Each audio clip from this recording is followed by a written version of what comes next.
Je vous signale que ce document pourrait un jour devenir écrit, donc vous pourrez le consulter de toute façon par vidéo. J'attire votre attention sur ceci, http://uliege.be/Leclerc, où vous aurez la liste de toutes mes publications et leur téléchargement gratuit en français, en anglais et en espagnol. Téléchargement gratuit, car mon université de Liège se veut un promoteur de l'open access, autrement dit de l'accès à tous les documents gratuitement. Alors, éthique Pratt, oui, critères de qualité, je vais parler assez vite pour essayer d'aller le plus loin possible, et puis quand l'heure sera venue, Philippe m'interrompra et je m'arrêterai. Éthique Pratt, ce sont des acronymes de 8 critères de qualité d'évaluation. Je vais évidemment les préciser. Le qualité écologique, évaluation écologique, théorique, informative, conséquentielle. Et la suite, c'est prédictive, répétable, en anglais reliable, ou ça veut dire aussi fidèle, et acceptable et déontologique. Alors évidemment, on ne pourra pas creuser tout ça. De toute façon, j'indiquerai que ça a été décrit pour la première fois dans cette publication-ci, 2006, l'évolution des QCM, où j'ai appliqué les 8 critères éthiques Pratt à l'évolution des QCM depuis une centaine d'années, en commençant évidemment par les États-Unis. Aujourd'hui, je vais essayer d'illustrer certaines, pas toutes, de ces qualités. Vous voyez là tout au-dessus, caramba, ah oui, voilà, tout au-dessus les verticales, éthique Pratt. Je ne parlerai pas de l'acceptabilité et de la déontologie, on n'a pas le temps pour faire tout. Et puis, je vais donner 1, 2, 3, 4, 5, 6, 7. Je vais essayer de donner 7 exemples, mais qui n'illustreront que des recherches ici de prédictivité, ici de répétabilité ou de fidélité, ici de degré de certitude théorique, informative et conséquentielle. Alors la qualité théorique, informative et conséquentielle, comme vous le voyez, sont souvent associées l'une à l'autre, et je vais essayer d'en donner des exemples variés dès que je pourrai. De toute façon, ce schéma-là, vous allez le revoir constamment. Je vais commencer par auto-évaluation à Supagro Montpellier, un exemple de recherche portant sur la prédictivité. Le but n'était pas de faire une recherche sur la prédictivité, mais les travaux de Bernard Kuck notamment, présentant aux étudiants la possibilité de s'auto-soumettre quand ils le veulent des tests de plusieurs dizaines de questions, autant de fois qu'ils le veulent, avec remise des questions dans le pot, donc revoyant parfois les mêmes questions revenir, avec le feedback, c'est-à-dire la réponse correcte. Est-ce que ça améliore le résultat? L'hypothèse, c'est évidemment oui. Comme je suis un pédagogue expérimentaliste, ce qui me plaît, c'est qu'on vérifie les hypothèses. Hein? Et c'est ce qu'a fait Bernard Kuck notamment. Donc, voilà le travail de Bernard. Je me suis trompé au mot Kuck, mais enfin bon. Communication de réponse correcte. Est-ce que le fait de passer plusieurs fois des tests augmente la réussite aux auto-évaluations? Eh bien, comme vous voyez à ce graphique-là, voici ici les dates, en horizontal les dates. En vertical, le taux de réussite est 75% et le taux d'acceptabilité, de satisfaction, le seuil de satisfaction.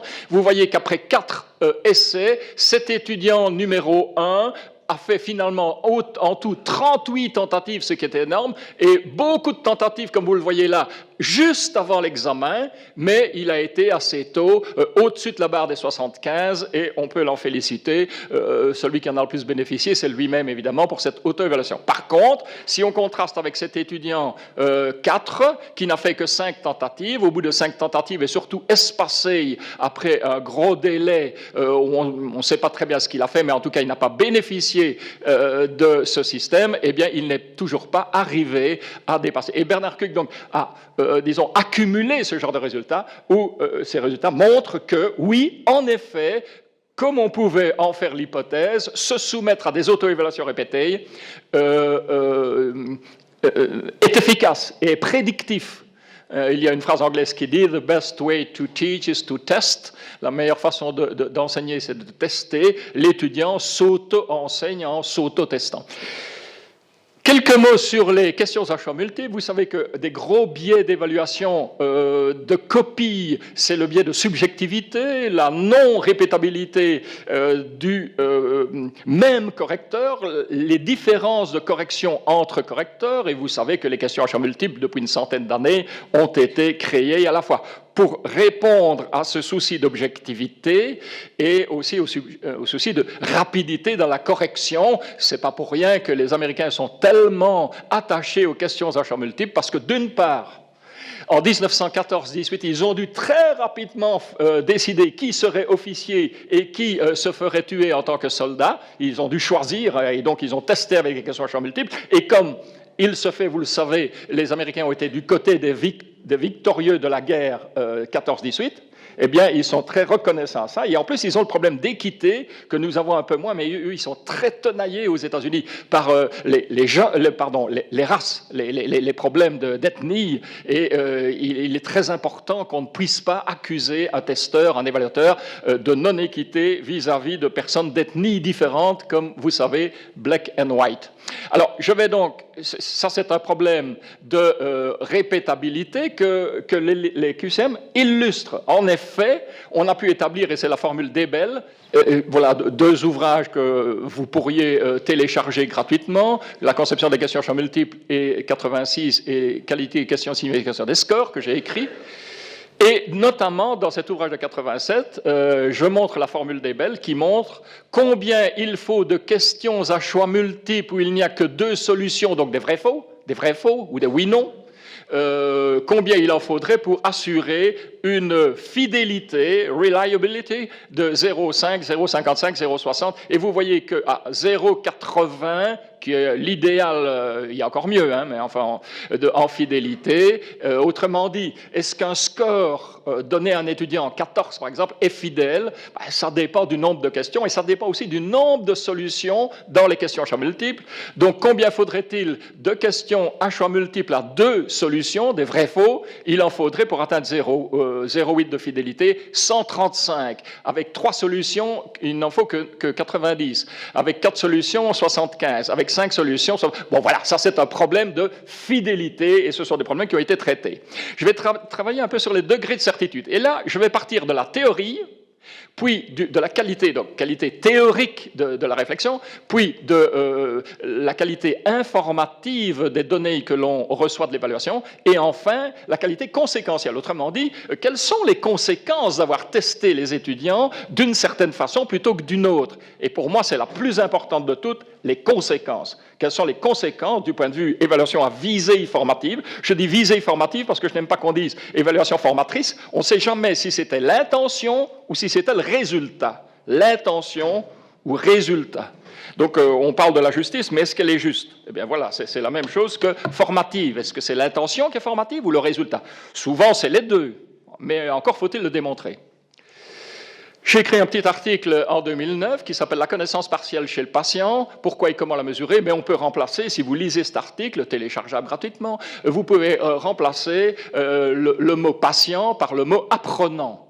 Connaissance partielle. En effet, assez souvent dans la vie, il y a des situations de connaissance parfaite. Par exemple, je connais parfaitement ma date de naissance parce que je crois en ce que ma mère m'a dit. Et en plus, c'est la même chose que ce qui est à l'état civil et sur ma carte d'identité. Mais il y a aussi des situations où on ne connaît pas du tout. L'ignorance est totale. Par exemple, si on demande à quelqu'un quel est le jour où Einstein est né et que la personne vous répond « Je pense que c'est un mercredi, mais avec une chance sur 7 », on va convenir que c'est l'ignorance totale. De même qu'un gynécologue qui dit à une dame, vous savez, le bébé que vous portez dans votre ventre, c'est un garçon, avec une probabilité de 1,5, eh bien, c'est l'ignorance totale. Ça existe, mais la plupart du temps, on n'est ni en situation de connaissance nulle, ni en situation de connaissance totale. Dans beaucoup de cas, et notamment chez les apprenants, on passe par des degrés successifs de connaissance partielle. Et souvent, un apprentissage, c'est le passage d'une connaissance partielle à une connaissance un peu moins partielle. Voilà. D'où l'idée, déjà ancienne, mais trop peu pratiquée, je peux expliquer pourquoi, mais on n'a pas le temps, des degrés de certitude. Degré de certitude. On demande aux gens non seulement de donner une réponse, mais de dire dans quelle mesure ils sont certains de la réponse qu'ils ont donnée. Et plutôt que simplement les réponses incorrectes à gauche et les réponses correctes à droite, je prends l'axe mathématique, hein, donc le négatif incorrect à gauche et le positif correct à droite. On va un peu plus loin, il y a les corrects peu sûrs et les corrects très sûrs. Et les réponses incorrectes, les peu sûrs et les très sûrs. Vous avez remarqué l'inversion de l'axe quand on est dans le négatif, c'est-à-dire que les très sûrs sont ici à l'extrême gauche et les très sûrs à l'extrême droite, mais dans la réponse correcte très sûre, et ici réponse incorrecte très sûre, ce sont les pires. Ce sont les incorrects très sûrs. Alors, les corrects peu sûrs, on peut les appeler connaissances incertaines, très sûrs, connaissances utiles, peu sûrs, ignorance avouée, et très sûrs, connaissances nuisibles. Pourquoi nuisibles? Parce que comme elles sont très sûres, on osera les employer, et comme elles sont fausses, ça peut être à risque et provoquer des inconvénients, des catastrophes. On peut aller beaucoup plus en détail en demandant non seulement aux étudiants êtes-vous peu sûr, très sûr, aussi sûr que votre mère, etc., ce qui ne veut rien dire, autrement dit, il n'y a pas d'accord sur la signification du mot sûr entre les individus. Je l'ai démontré, hein, si vous téléchargez ma liste de publications, vous verrez qu'une des dernières s'appelle « J'en suis aussi sûr que vous, mais pas avec les mêmes pourcentages ». On peut aller jusqu'à 5%, 20%, 40%, 60%, 80% et 95% de certitude. Kiff, dans le négatif, les réponses peuvent être incorrectes avec 95%, 60%, 40%, etc. Et ça, j'ai appelé ça le spectre de qualité des réponses. Spectre de qualité des réponses. Pourquoi un spectre? Parce qu'il y a un continuum qui va de la pire des choses à gauche à la meilleure des choses à droite. Spectre de qualité des réponses ascertinées. J'ai utilisé ascertiné, c'est un mot nouveau, ça veut dire des réponses accompagnées d'un degré de certitude. Ce qui ne fait qu'à peu près 9 ou 10 lettres, au lieu de 19 lettres, que accompagnées d'un degré de certitude. Alors à partir du moment où le français met dans son dictionnaire des mots comme kéké, je me suis autorisé à utiliser des mots dont on a tout le temps besoin, ascertinés, qui n'existent pas encore. Bien. Alors, à droite, l'hémispectre des réponses correctes, à gauche, l'hémispectre des réponses incorrectes. Peu sûr, très sûr, extrêmement sûr, aussi sûr que ta mère, etc., ne sont pas acceptables parce qu'il n'y a pas de signification commune entre tout le monde.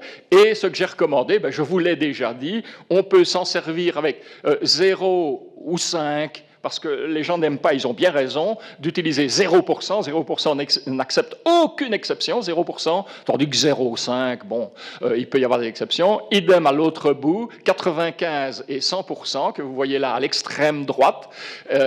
On n'aime pas d'utiliser 100%, et on a bien raison, parce que 100%, c'est trop extrême, ça n'accepte aucune exception. Et on peut coder 0, 1, 2, 3, 4, 5. Alors pourquoi 0, 1, 2, 3, 4, 5? Parce que ça correspond à des rapports. Des rapports de... ça c'est 1 forcément, mais ça veut aussi dire 1/5, et 1/5, pour la plupart des gens qui ont fait l'école primaire, c'est 20%. 2/5, c'est 40%, 3/5, c'est 60%, 4/5, c'est 80%, et évidemment ça c'est 100%, et 0%, c'est ça. Depuis une quarantaine d'années, appliqué dans des domaines très divers les degrés de certitude, et j'ai commencé par des domaines où la vie des gens est en jeu. Donc j'ai beaucoup travaillé avec des pilotes d'avion, des urgentistes, aussi des patients diabétiques notamment, qui doivent connaître beaucoup de choses sur leur maladie et qui sont, comme tout le monde, dans des états de connaissance partielle et après apprentissage, dans d'autres états de connaissance partielle. Alors, quelle matière réenseigner? Une fois que vous avez fait passer une épreuve, par exemple ici à des patients diabétiques, et qu'on a à l'extrême droite, je vous le rappelle ici, la réponse correcte avec 100%, c'était des vrais faux. Donc des vrais faux, il y a 50, 60, 80, 100, il n'y a pas moins que 50. Donc une certitude inférieure à 50% n'a pas de sens avec des vrais faux. Par contre, les erreurs sont ici à l'extrême gauche, moins 50, moins 60, moins 80 et moins 100. Alors, vous voyez ici le début de question. Il y avait 38 patients diabétiques.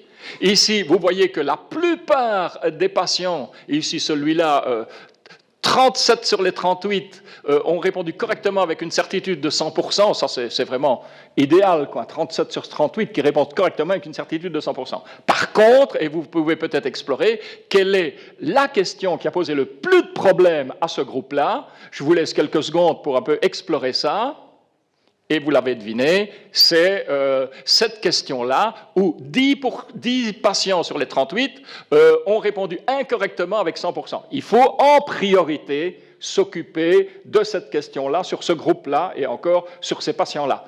Voilà un exemple d'apport informatif, d'apport à la qualité informative grâce au degré de certitude. Et vous doutez bien que la valeur ajoutée du numérique, c'est de pouvoir nous fournir des tableaux comme ça automatiquement sur le groupe ou sur chacun des individus, ainsi que des graphiques de ce genre-là.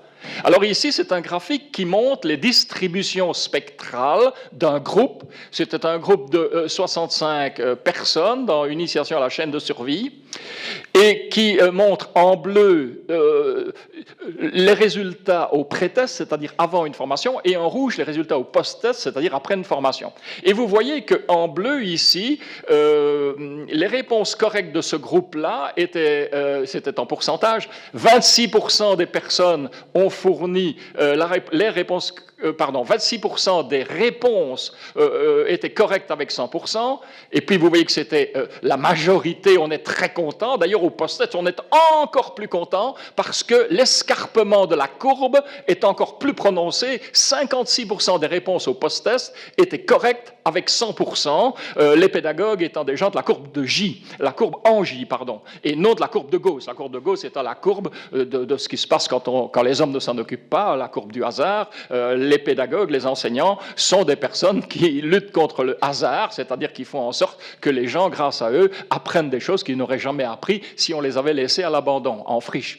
Par contre, ici, quand on regarde les réponses incorrectes, en bleu, on voit qu'elles étaient plus nombreuses que en post-test qui est en rouge. Malheureusement, en post-test, il y a plus de 11% de réponses incorrectes avec certitude maximale, alors qu'il n'y avait que 8% avec certitude maximale en pré-test. Ça veut dire que là, il y a eu le contraire d'une amélioration, il y a eu une détérioration, il y a eu une aggravation, et c'est un phénomène qui ne serait pas du tout apparu, qui aurait été invisible si on n'avait pas utilisé les degrés de certitude. Valeur ajoutée du numérique, c'est je n'ai pas pris des exemples de ça, mais j'en ai des tas, on dresse ce genre de spectre-là, ce genre de hémispectre gauche, hémispectre droit, pour chacun des individus, et même quand on a beaucoup de questions, pour chacun des individus dans chacune des matières. Dans le domaine des degrés de certitude, il y a plusieurs enjeux, et un des enjeux, c'est le réalisme. Le réalisme, c'est ne pas se surestimer, ni se sous-estimer. Voici un résultat obtenu avec des degrés de certitude, justement, par Sarah Clerquin, Annie Morvan et l'équipe, en gros, de Supagro. Et vous voyez qu'un test qui avait été fait par eux donne, il n'y a pas eu de post-test, mais il y a eu un test, des résultats en J et ici aussi en J. Et on n'a pas ce fameux problème de scorpion, c'est-à-dire in cauda venenum. Il n'y a pas cette énorme, comme dans d'autres tests assez fréquemment malheureusement, présence de croyances ou connaissances erronées avec une certitude élevée. Conséquentiel, validité ou qualité conséquentielle, c'est que quand des personnes doutent, elles consultent. Et voici, dans une recherche, la relation entre le fait de douter, 0%, enfin, une certitude très faible, et ici une certitude très forte, et on voit que plus la certitude est faible, la corrélation est négative, comme vous voyez, plus la certitude est faible, plus les gens consultent. Et évidemment, quand on doute, on doit consulter. Ressac, je vais commencer par parler de la théorie. Vous savez que dans les processus mentaux, Benjamin Bloom, que j'ai connu, avec qui j'ai travaillé, Benjamin Bloom a proposé une taxonomie en 6 niveaux, mémoire, compréhension, application, analyse, création et même évaluation. Et c'est pas la même chose de tester la mémoire ou de tester l'analyse, la capacité d'appliquer, etc. Et avec 3 autres collègues, nous étions 4, ils ont accepté la proposition que je leur ai faite, que chacun d'entre eux donne à chacun de ses étudiants un score de mémoire, qui est là, pure connaissance de mémoire, et un score d'utilisation qui mêle un peu l'application, la compréhension, etc. J'appelais ça RESAC, résultat d'épreuves standardisées au service d'apprentissage cognitif. Pourquoi RESAC? Parce qu'on va se concentrer sur la validité conséquentielle. En donnant une information, validité ou qualité informative, en donnant une information, quel est le bénéfice? Eh bien, le bénéfice, c'est que les étudiants ont la possibilité d'adapter leur méthode d'étude parce qu'ils se sont informés du résultat de leur méthode d'étude. Mais à condition que le clash d'épreuves soit suffisamment fort. Nous avons tous une capacité de déni, une capacité d'ignorance, de négligence des informations qu'on nous envoie, sauf quand elles sont massives, répétées et qu'elles vont dans le même sens. Alors, quand j'étais payé pour aller toutes les semaines à l'université, ce qui n'est plus le cas, je suis retraité, voilà le genre d'étudiants, ils étaient à peu près 400, mais ces étudiants avaient d'autres cours que moi. Donc, ils avaient un cours A, un cours B, un cours C, et imaginons qu'un étudiant avait au cours A 9, 12, 15, et d'habitude, ce qu'on fait, ben, on fait la moyenne des cours, et voilà, il passe, il ne passe pas, en fonction un peu de ça. Et l'idée était de se dire, mais plutôt que d'en se tenir à une note par cours, on va voir pour chacun de ces 4 cours-là, quelle est sa note en mémoire et quelle est sa note en utilisation de savoir. Et on lui a donné le feedback. On lui a donné le feedback sous la forme de note Z, c'est-à-dire par rapport à la moyenne de la classe, est-ce qu'ils sont en dessous, donc à gauche, note Z, position Z, ou est-ce qu'ils sont à droite, en nombre d'écarts types à droite, par rapport à l'ensemble de la classe. Ici, les connaissances et ici, les utilisations. Alors, mémoire, connaissance de mémoire, voilà le cas d'un étudiant. Et pour les utilisations, voilà son cas. Donc, il apparaît qu'en mémoire, il est nettement inférieur à la moyenne de la classe, et là, il est proche de la moyenne pour l'utilisation des acquis. On a donné ça à chacun des 400 étudiants, et chacun des 400 étudiants a pu en tirer parti s'il le voulait. Certains ont complètement ignoré l'information qui leur était donnée. Ça, c'est leur droit, les étudiants font ce qu'ils veulent. Et puis, on leur a demandé, est-ce que vous en êtes servi? Alors, voilà, j'ai redactylographié, hein, vous voyez combien, ça c'est l'écriture manuscrite, et j'ai retapé pour qu'on puisse un peu lire. Les résultats ont réduit mon incertitude. Quant à mes connaissances, maintenant, je sais qu'elles sont très faibles. Qu'avez-vous appris de ceci? Je comprends mieux que je mémorise. Là, c'est le contraire de ce que vous avez vu. Voilà quelqu'un qui comprend mieux que la moyenne, mais qui, par contre, mémorise mieux. Ben, de toute évidence. Alors, pourquoi? Ceci, c'est massif, c'est-à-dire que les quatre cours lui disent la même chose, lui envoient le même message, et donc ça devrait le convaincre. Avez-vous changé votre méthode d'habitude? Non. Donc, voilà quelqu'un qui est mauvais en tout, et il n'a rien changé. Avez-vous changé vos méthodes d'études? J'ai étudié plus en profondeur. Il avait raison d'ailleurs, il a raison de le faire puisque c'est en compréhension qu'il est étudié plus en profondeur pour comprendre avant de mémoriser, ce qui n'est pas une mauvaise idée. Et maintenant, validité conséquentielle, ça a eu quoi comme conséquence? Eh bien que ceux qui ont changé leur méthode de travail ont réussi en deuxième session, on appelle ça comme ça en Belgique, en deuxième session, ils ont réussi beaucoup mieux que ceux qui n'ont pas changé. Et ceux qui ont changé, ben, c'est sous la force de l'information, évidemment. Pardon, qu'est-ce que je voulais dire? Oui, et là, il y a aussi une valeur ajoutée du numérique de pouvoir donner des feedbacks graphiques immédiatement à tous les étudiants. En ce qui concerne la vigilance cognitive, je n'ai pas le temps, je vais sauter sur Alain Delon, si je peux m'exprimer ainsi. Là, je plaide pour que on pose des questions qui ne soient pas toxiques, et je vais le dire en un mot, les questions à choix multiples classiques qui disent aux étudiants, il y a une des 4 ou une des 5 ou une des 3 solutions qui est correcte, laquelle pousse à des raisonnements qui sont toxiques, qui est, wow, une question à choix multiple, je vais à peine lire la question, je vais sauter sur les cas solutions, 1, 2, 3, 4, éliminer certaines, et puis choisir ma meilleure devinette. À aucun moment, l'étudiant que vous voyez là n'a élaboré sa propre solution. Et je pense que c'est toxique, et que ce qu'il faudrait, c'est que chacun puisse se dire, cette question a-t-elle un sens? Dois-je y répondre? Sinon, je dis, c'est absurde, ai-je assez de données? Sinon, manque de données. Quelle est ma réponse à moi? Et alors, on la compare aux autres solutions. Et ça, ce genre de pensée-là, on doit beaucoup l'entraîner parce que les questions à choix multiples classiques sont dominantes et ont entraîné à la pensée contraire. Voilà, je m'arrête.